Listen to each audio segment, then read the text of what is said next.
Hi everyone, I hope you're good guys and welcome for a new video. So today we're gonna talk about kind of what I would say scream sounds and kind of laser sounds. So basically I made a rack for this kind of specific kind of sound because they share similarity, but I'm gonna show you that with the rack you can do as well way much more. You can do ambience, you can do like more key sound. So I'm just gonna make you listen the whole demo. Like all this sound you're gonna hear, all the synth sound has been made with the rack. It's just the drum who are like samples, and I have two examples, and then after I will dig into the classic sound and how you can make it sound different. All right, so let's have a listen with what we're gonna do today.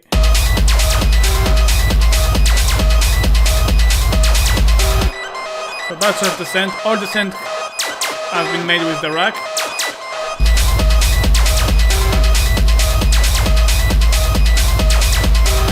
And you got the second example.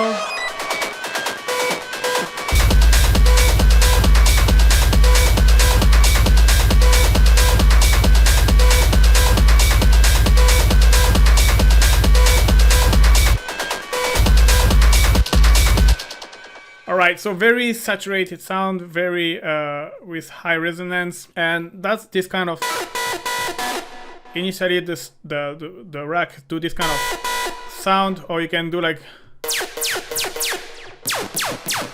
this kind of laser sound. Basically the sound design principle is pretty simple. You have to use the filter resonance and to crank it up at a very high level to make the filter self-resonate. The waveform doesn't really matter, it's most about the filter and the frequency you choose. Here for example I have whatever the note I play, it will always play the same sound because it's basically kind of the filter now, which is kind of your oscillator, if I can say so. And then when I'm gonna move the filter, it's gonna change the pitch.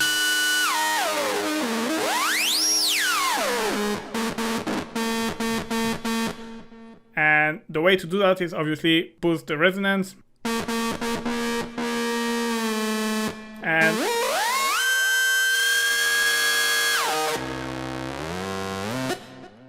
alright, so it's quite a very aggressive kind of sound, and there is the audio processing is with the pedal and the hard curve mode of the saturator. So it's like a lot of distortion, because that's how you get this kind of screaming sound is really by using a very high resonant sound that you drop into a lot of saturation. And I will show you as well with percussion. Like for example, this perc is originally sounding like that. But you see I use the same rack, I just replaced the operator by a simpler, and you can get a nice screaming percussion, really nice for industrial kind of techno. But this rack can do as well different kind of sound, obviously. One thing interesting, so you have filter reso, you have filter drive. It's just to add drive to the filter. You can always play with the shaper and add even more distortion. Just play around. You can play with the filter just to add different kind of color. And so because it's basically now you cut off, which is playing the note. So here basically you have this frequency key parameter that I assigned to the macro, and basically it's allowed to make the opening of the filter reacting to the keyboard. So for example, if I play now, if it's at 0%, even if I play 4 different octave, it's always playing the same note, and that is because the filter is done and very high resonating, so you just hear the resonance of the filter. And so basically if you want a pitch, you have to move the filter, but you can assign the note and make them modulate the filter, so the higher the note, the higher the filter, and basically then you can more like kind of play a melody.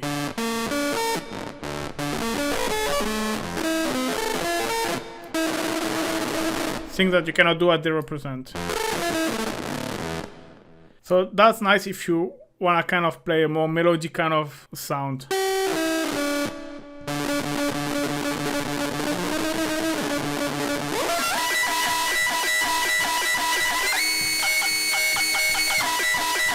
It's more musical, let's say, because even if you open the filter, you still have like the sound of the oscillator, but it's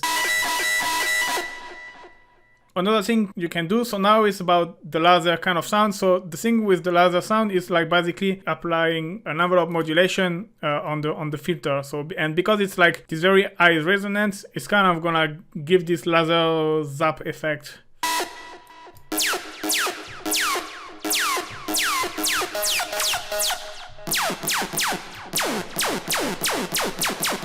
And here I recommend to play maybe with the GK as well to make it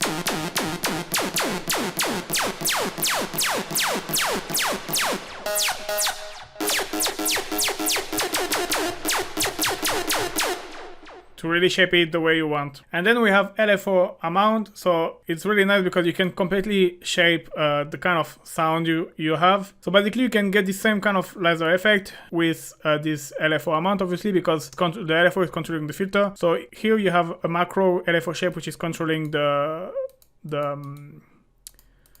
different kind of shape.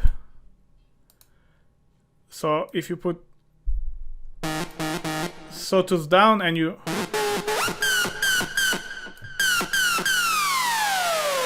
okay. And again you can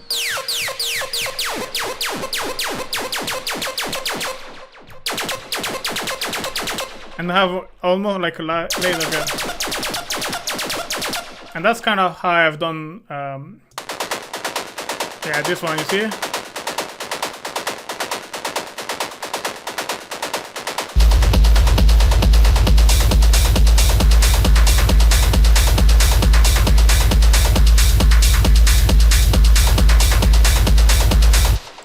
So then it's kind of not anymore like a kind of screaming synth, so to speak, like a pure. You get something like a bit more percussive, sorry, and but obviously if you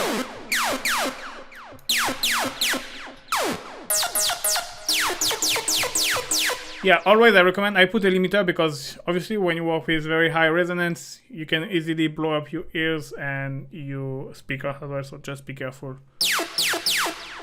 But yeah, you can really play with the speed and the shape to really get kind of different. If you I like to bring as well the square.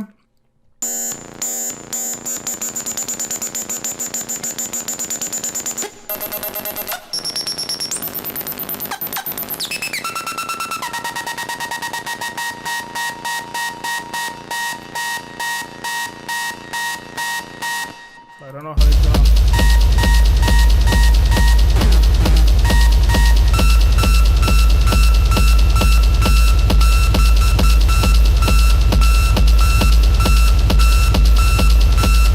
Kind of alarm kind of sound. You can after filter it a little bit.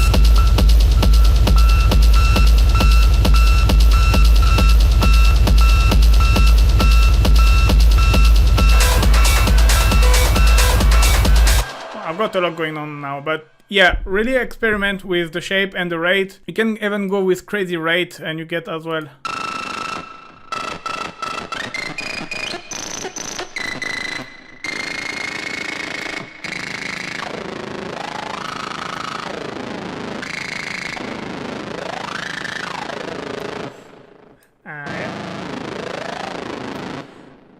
And yeah, one thing, don't hesitate to change the course of the oscillator. I'm gonna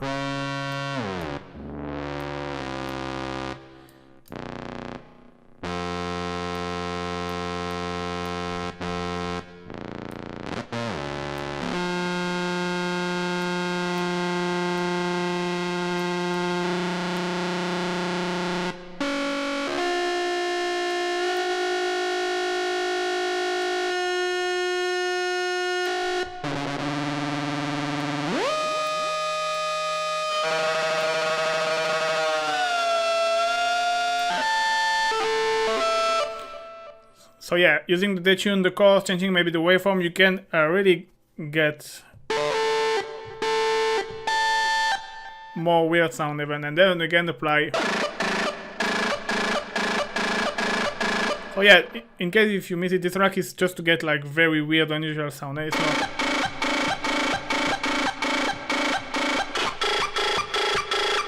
But yeah, this is really about experimentation, and even I create these ambience So one thing you can do as well, is deactivate the effect. So you can, if you go inside, I didn't show you, but you have pedal, which is basically fuzz pedal effect, hard curve, which is very hard distortion. I can show you actually. I'm gonna show you before to jump, to show you exactly what everything does. But you're gonna see that obviously the distortion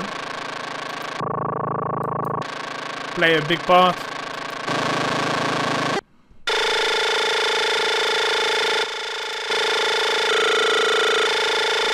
Basically, like, yeah, fuzz pedal effect plus very high resonance.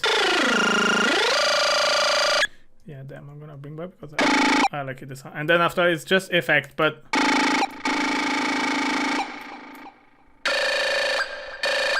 basically this sound has been designed like more like for key or synth, but obviously here I deactivate the pedal, I kept the saturator, I removed the echo and the reverb, and what I've done instead is I use my rack where you can easily switch from one type of reverb. Just let me check. I think I play a chord, yeah. So I kind of play a chord. Obviously it's very distorted, and you can change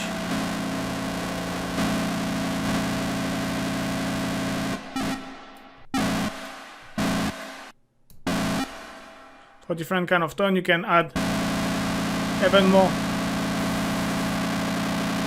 distortion, and I decide to filter it, and then you get a kind of ambient. So let me,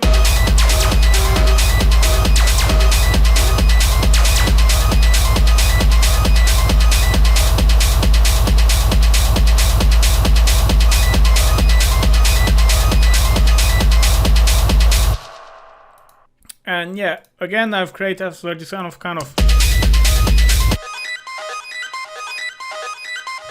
key sound. So here, yeah, filter key is important to kind of play more like melody.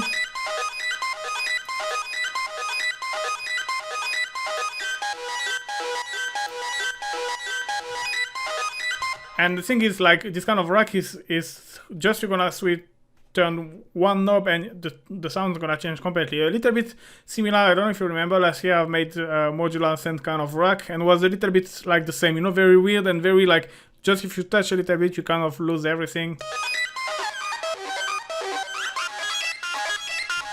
Ah yeah, one thing I haven't told you, because it's obviously self-resonant, so you can, if you're wondering what's the pitch, I really recommend to put a spectrum, and then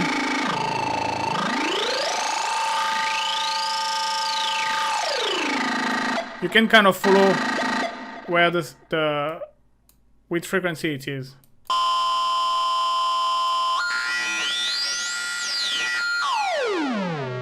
Okay, it's there, and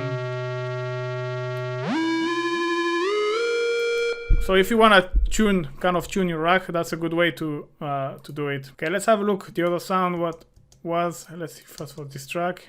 Yeah, that's classic kind of screaming horn. So yeah, here I use the square. So it's kind of like an alarm sound, but obviously it's more in the low. And I play just the first part to don't have.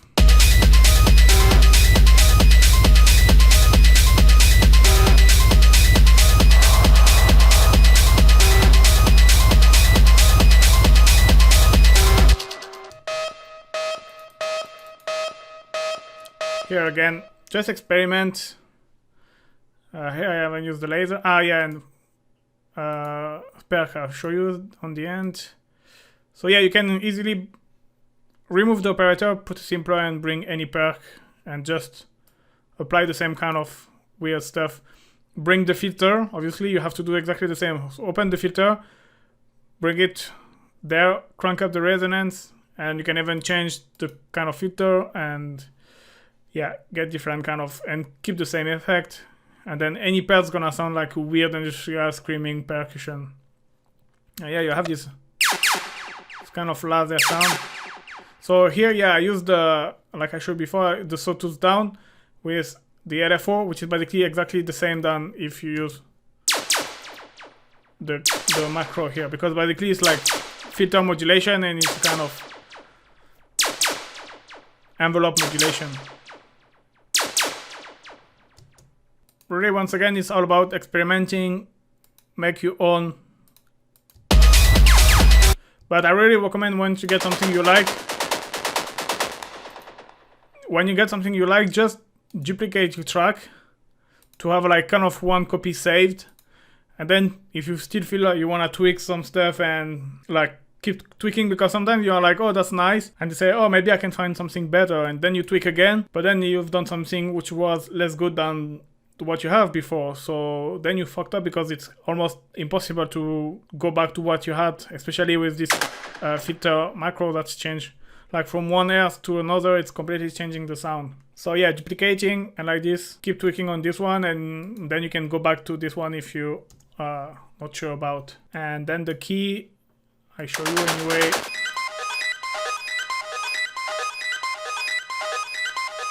Here again, I use the square.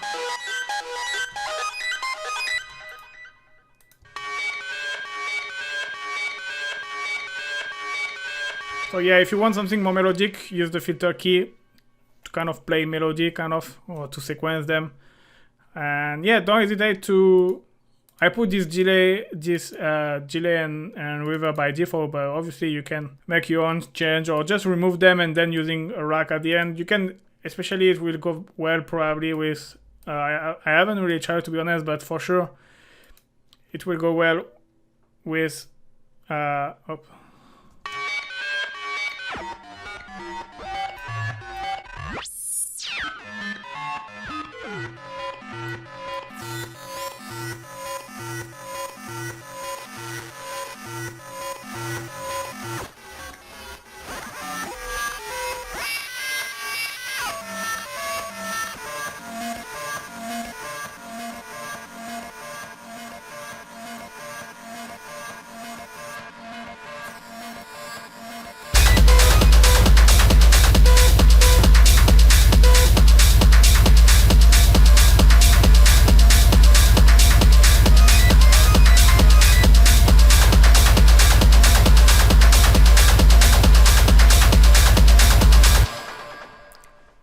Yeah, don't limit yourself just to key and synth, and really experiment with ambience and that kind of stuff. Alright guys, I hope you liked the rack. The link will be in the description. Thank you very much for watching. Do not hesitate to like and subscribe, and see you soon guys. Bye bye, take care.